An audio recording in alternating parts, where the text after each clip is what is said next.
Hi, my name is Rachel Hastings, and I'm going to speak about my best and worst professional development experience.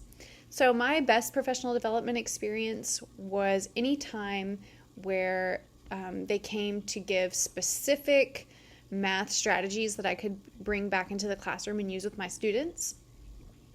One in particular that I remember enjoying was the algebra tiles professional development, and it wasn't long. It was maybe like an hour long, and they came and showed us how to teach students to solve equations and systems of equations using algebra tiles.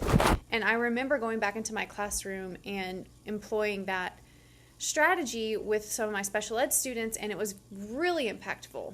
It was years ago, but that one sticks out in my mind as a really good one. And I chose to use this Chapter 8 in the Brown reading to support that professional development.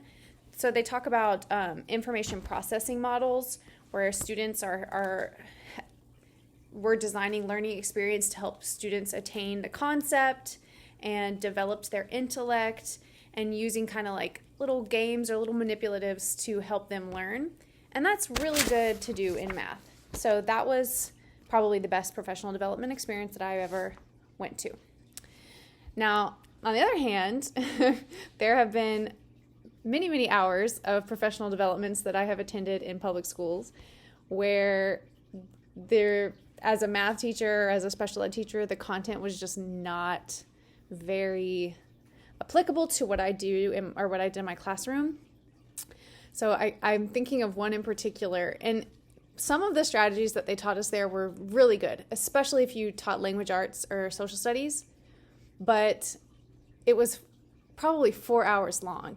And I just think when you're teaching adults, we can't learn that much in 4 hours either. You know what I mean? Like we need to have our content broken up for us too. And so that was not a great experience because, number one, a lot of the things I couldn't use. And number two, it was extremely long. And that was probably the worst one that I ever went to.